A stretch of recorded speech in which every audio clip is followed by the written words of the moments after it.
Bismillahirrahmanirrahim. Assalamualaikum warahmatullahi wabarakatuh. Salam sejahtera untuk kita semua. Perkenalkan, nama saya Nina Rahayu, Eskom MTI, dosen S1 Program Studi Sistem Komputer pada Universitas Raharja, Fakultas Sains dan Teknologi. Sebagai seorang dosen dalam melaksanakan tugas keprofesionalan, memiliki kewajiban yaitu yang pertama, melaksanakan pendidikan, penelitian, dan pengabdian masyarakat. Yang kedua, merencanakan melaksanakan proses pembelajaran serta menilai dan mengevaluasi hasil pembelajaran. Yang ketiga, meningkatkan dan mengembangkan kualifikasi akademik dan kompetensi secara berkelanjutan sejalan dengan perkembangan ilmu pengetahuan, teknologi, dan seni. 4. Bertindak objektif dan tidak diskriminatif atas dasar pertimbangan jenis kelamin, agama, suku, ras, dan kondisi fisik tertentu atau latar belakang sosioekonomi peserta didik dalam pembelajaran. Yang kelima yaitu menjunjung tinggi peraturan perundang-undangan, hukum dan kode etik, serta nilai-nilai agama dan etika. Yang keenam, memelihara dan memupuk persatuan dan kesatuan bangsa. Pada kesempatan kali ini saya ingin menyampaikan tentang PDD UKT PT bidang pengajaran dengan mata kuliah mikroprosesor yang terdiri dari 3 SKS. Mata kuliah mikroprosesor ini termasuk mata kuliah khusus di dalam ilmu komputer dengan mempelajari sebuah chips atau IC atau sirkuit integrasi yang menggabungkan fungsi inti dari unit proses pusat atau CPU, Central Process Unit komputer. Kemudian memproses sesuai dengan instruksi yang tersimpan dalam memorinya serta memberikan hasil sebagai output. Chips IC di dalam bahasa Inggris disebut mikroprosesor ini adalah perangkat multiguna yang bisa diprogram untuk menerima data digital sebagai input. Mikroprosesor ini berisi logika kombinasional dan logika digital sekuensial yang beroperasi pada angka dan simbol yang diwakili dalam sistem angka biner.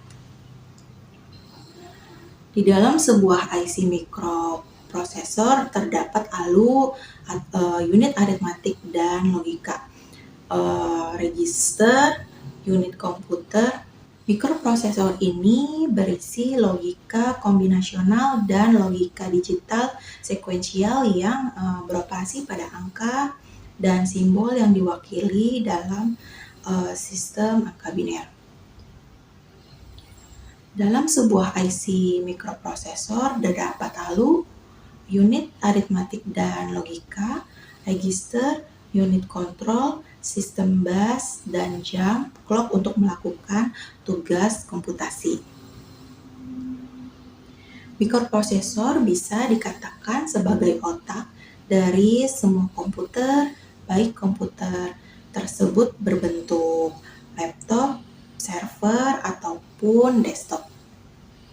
Pada perkuliahan ini dibahas perkembangan dan teknologi mikroprosesor dan mikrokontroler, sistem mikroprosesor dan aplikasi mikrokontroler, dasar-dasar mikroprosesor, memori RAM, ROM, DRAM, SRAM, SRAM, EPROM, peta memori, dan sistem pengalamatan, sistem input-output, serial, dan paralel. Arsitektur mikroprosesor, konfigurasi model pengalamatan, dan mikroprosesor keluarga Intel. Instruksi dan bahasa pemrograman mikroprosesor, komponen interfacing, mikroprosesor, mikrokontroler, dan aplikasi mikrokontroler. Sistem pembelajaran pada kelas ini dilakukan dengan cara hybrid atau model pembelajaran gabungan secara daring, online, atau luring, offline atau tatap muka secara bergantian di setiap pertemuan. Selanjutnya, tujuan setelah mengikuti mata kuliah ini, mahasiswa diharapkan mampu menerapkan sistem mikroprosesor atau mikrokomputer pada teknik telekomunikasi dan teknik elektronika, industri, dan teknik tenaga elektrik. Adapun capaian pembelajaran mata kuliah mikroprosesor ini, mahasiswa mampu memahami pengertian mikroprosesor dan konsep digital. Mahasiswa mampu memahami evaluasi teknologi elektronika digital. Mahasiswa terampil dalam menjelaskan cara kerja mikroprosesor. Dan mahasiswa mampu membedakan mikroprosesor dan mikrokontroler. Untuk mata kuliah yang akan diajarkan, saya menggunakan metode DAE, merupakan singkatan dari Delivery Interaction Assessment. Delivery merupakan penyampaian materi pembelajaran, interaction yaitu forum diskusi, dan assessment adalah tugas atau kuis.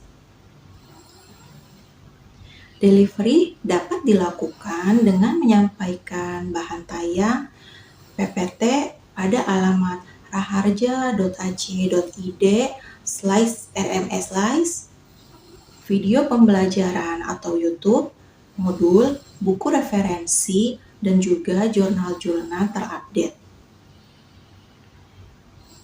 Interaction dapat dilakukan melalui diskusi di dalam pertemuan kelas atau metode daring, online, Zoom, Gmeet, WA, atau video conference.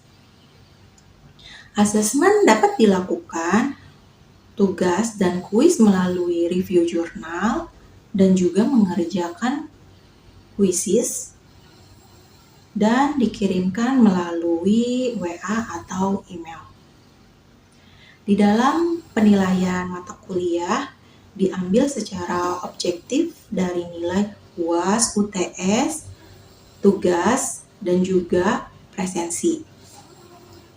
UAS terdiri dari 40%, UTS terdiri dari 30%, tugas terdiri dari 20%, dan juga presensi terdiri dari 10%. Hasil dari seluruh penilaian ini nantinya akan diinput ke dalam portal Universitas Raharja, yaitu portal.raharja.ac.id. Berikut ini adalah video proses pengajaran pembelajaran di dalam pertemuan pada mata kuliah mikroprosesor. Assalamualaikum warahmatullahi wabarakatuh. Selamat malam semuanya. Waalaikumsalam warahmatullahi wabarakatuh. Waalaikumsalam warahmatullahi wabarakatuh. Malam. Nah, kita kembali lagi di pertemuan 13, betul ya? Untuk malam ini, saya share screen dulu ya. Kita mau absen dulu. Oke. Apa ada di sini namanya? Adi Pramono, Bu. Maaf. Oke. Ada lagi? Ivan Nuryanto. Muhammad Adiansa, Bu. Ada lagi? Iqbal, Bu. Muhammad Iqbal. Ya. Wildan, Bu. Wildan, oke. Sesuai RPS ya. Mengenai materi pertemuan 14 ini sesuai RPS ini mengenai memahami arsitektur mikrokontroler ya. Ada berupa arsitektur, cara kerja, dan pin out pada mikrokontroler. Materinya kita mulai. Di sini kita mata kuliah mikroprosesor di pertemuan 13 ya. Ada yang masih ingat mengenai mikrokontroler itu apa? Gimana Wildan? Mikrokontroler, apa kamu masih ingat apa itu mikrokontroler? Menurut pengertiannya sih mikrokontroler itu seperti chip, Bu. Dia mengendalikan rangkaian elektronika bukan sih. Ya, oke. Ya, 100 juta. Bu. Oke, thank you Mehmet. Betul ya, mikrokontroler itu merupakan komputer ya. Komputer kecil yang terdiri dari prosesor, ada RAM, internal, ROM, terus atau flash gitu ya, untuk mengatur waktu, mengendalikan interupsi gitu, lalu antarnet material, port, dan perangkat khusus aplikasi lainnya. Gitu. Nah, di sini yang mau dijelaskan merupakan fitur mikrokontroler 8051. Nah, sebelum itu mikrokontroler ini digunakan untuk prasyarat memori untuk komputasi, di mana komputasi kecil ini dan program serta port digunakan untuk tujuan kontrol, serta port digunakan untuk tujuan kontrol dan komunikasi. Gitu. Misalkan di sini saya ambil fitur konsoler 8051. Nah, di dalam fitur mikrokontroler 81 ini ada 8 bit CPU, ada 18 bit program counter, ada 8 bit prosesor status word atau PSW, ada 8 bit stack pointer, internal room of 128 byte, special function register SFR of 128 byte, 32 IO pin agreg as for 4 bit ya, 4 bit port PO P3. Terus ada tuh 16 bit timer atau counter T0 dan T1. Tuh eksternal dan 3 internal vector interrupt. Ada lagi one full duplex serial I/O. Tuh. Mikrokontroler ini masih masuk ke dalam keluarga Intel atau MCS 51 ya, yang memiliki berbagai macam device dan versi. Di dalamnya ada yang disebutkan tadi 8051. Nah, di sini fitur pentingnya ini merupakan mikrokontroler Intel yang merupakan keluarga 8 bit yang didesain dengan teknologi HMOS. Juga tersedia di dalam versi CHMOS-nya dan juga 32 saluran I/O yang tadi saya sebutkan yang bisa digunakan baik sebagai 4 port 8 bit atau 32 I/O. Lalu 16 bit disk alamat yang termultipleksi dengan port 1 dan port 2.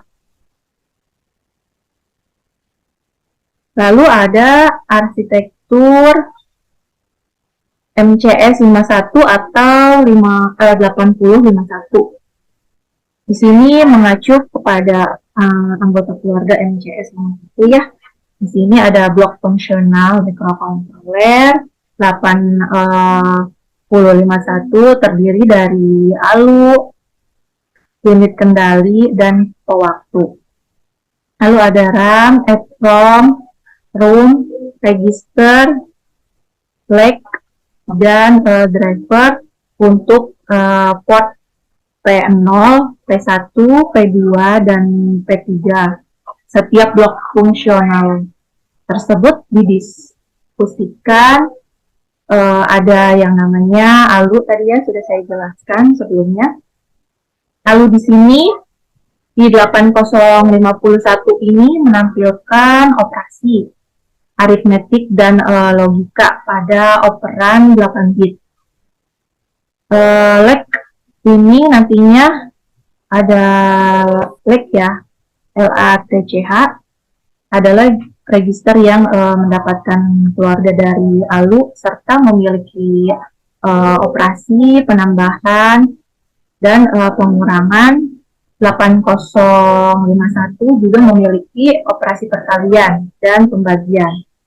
Di tiap operasi logika bersangkutan dengan gerbang-gerbang digital gitu ya, yang di dalamnya itu yang memungkinkan ada operasi NOT, OR, NOT, dan XOR gitu. Lalu ada yang tadi disebutkan lagi, ada prosesor boolean ya. Prosesor boolean ini di dalam microcontroller 8051 ini memiliki sebuah prosesor boolean yang terpisah, yang terintegrasi langsung gitu ya dengan microcontroller tersebut. Prosesor boolean ini memiliki set instruksi sendiri dan bit RAM yang dapat dialamati gitu ya. Lalu flag carry-nya ini tersedia sebagai akumulator. Terus instruksi pemanipulasian bit ini menampilkan operasi-operasi seperti bit complement, set bit, dan penghapusan bit. Terdapat juga instruksi pengkondisian seperti jump, if, bit, set, dan lain sebagainya. Nah, selain itu pula, di dalam mikroprosesor ini juga mendukung operasi logika yang sudah dijelaskan tadi sebelumnya, AND, OR, dan hasil dari operasi logika ini tersimpan pada bit carry yang mana bekerja sebagai akumulator. Nah, di dalam keterangannya bahwa ada CPU tadi ya, Central Processing Unit, dan ada interupsi. Interupsi ini adalah panggilan subrutin yang diberikan oleh mikrokontroler ketika beberapa program lain dengan prioritas tinggi untuk meminta memperoleh di sistem yang interupsi terjadi pada program yang sedang berjalan. Pada RAM ini akan terhapuskan dan hilang secara otomatis gitu ya ketika catu daya dimatikan. Jadi, nah, untuk yang pin 9 ini adalah digunakan untuk mereset mikrokontroler ke nilai awalnya. Jadi untuk mengatur ulang mikrokontroler ke sistem yang baru. Gitu. Dari pin lalu ada pin 10 hingga 17. Ini merupakan sebagai port 3 ya.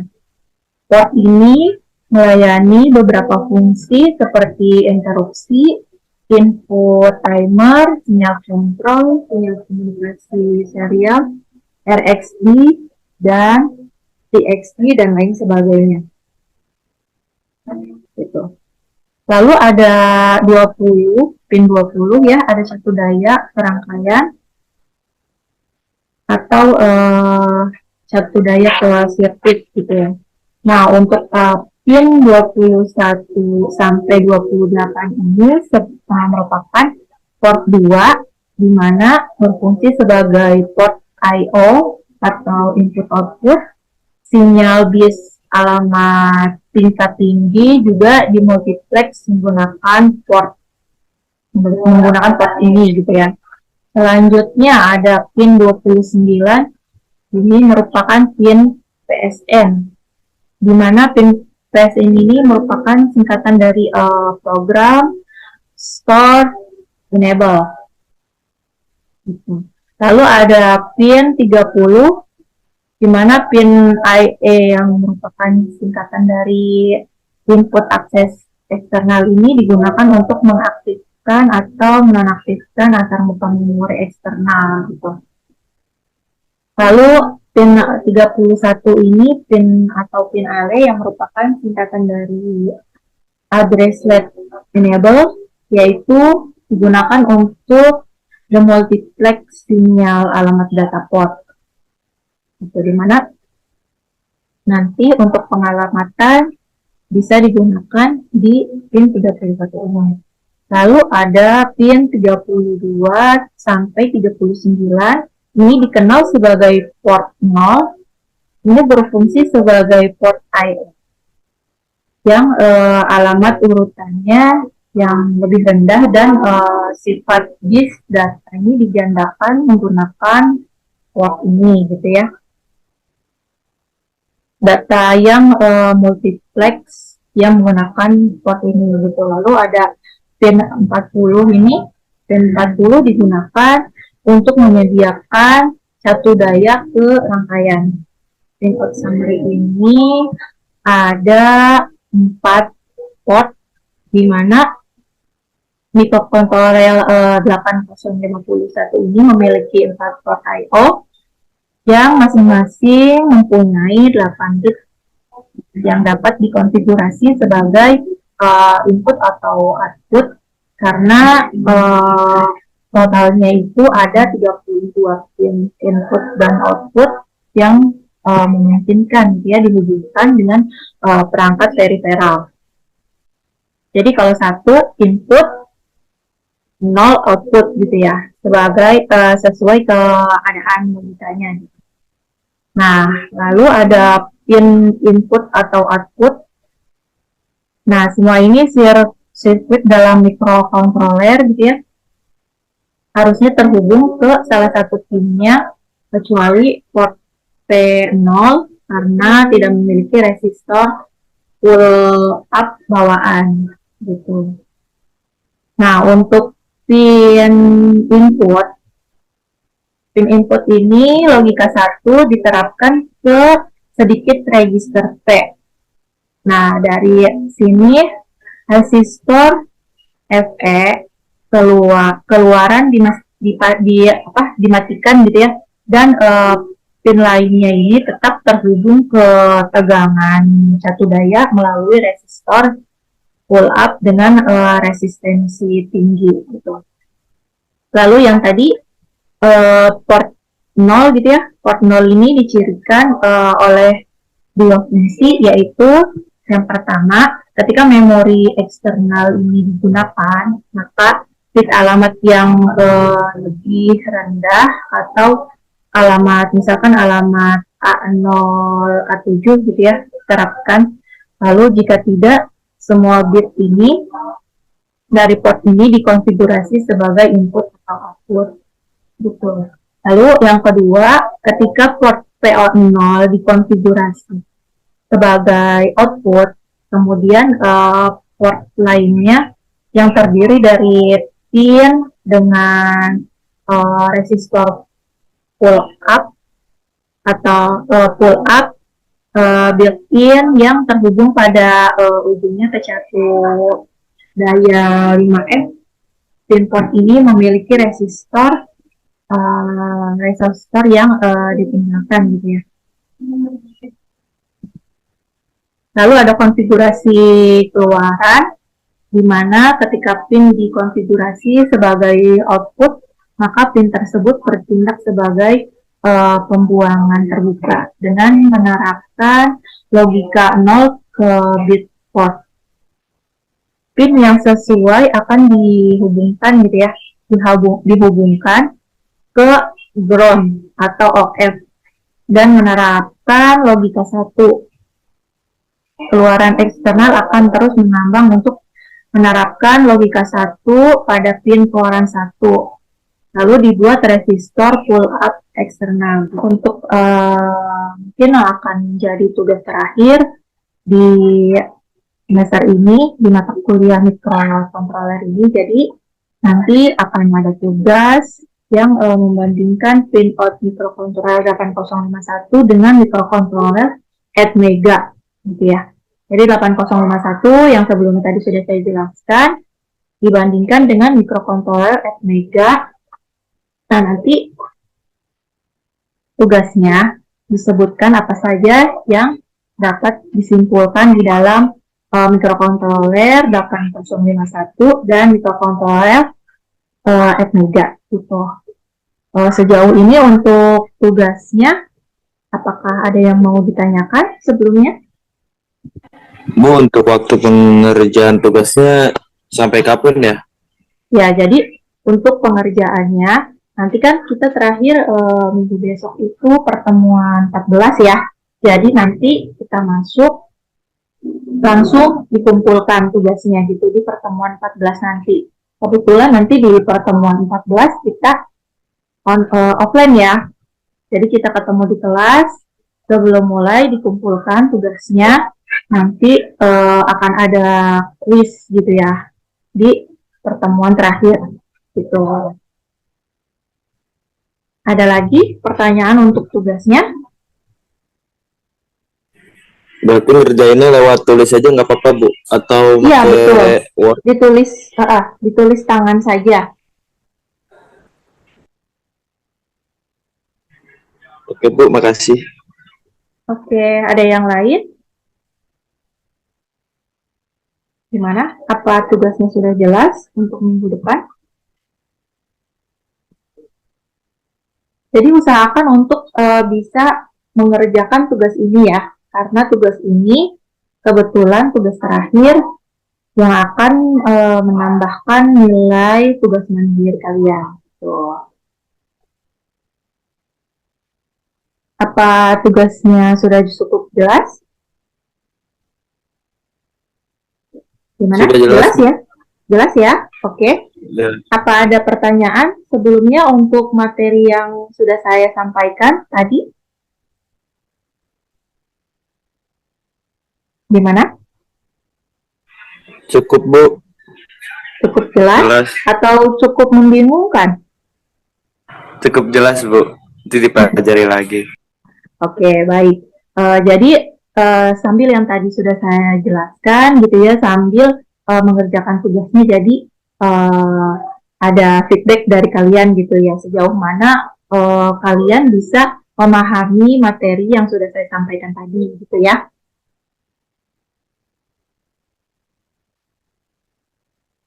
Oke, baik. Untuk pertemuan malam ini ya, terima kasih banyak ya yang sudah gabung di dalam Zoom ini. Semoga nanti di pertemuan selanjutnya kita bisa bertemu kembali ya, karena di pertemuan minggu depan akan ada quiz dan mengumpulkan tugas terakhirnya. Oke? Baik, Ya, Bu. saya akhiri. Oke, baik, saya akhiri ya pertemuan hari ini. Terima kasih banyak. Sehat-sehat untuk kalian semua ya. Amin. Nah, Assalamualaikum warahmatullahi wabarakatuh. Waalaikumsalam.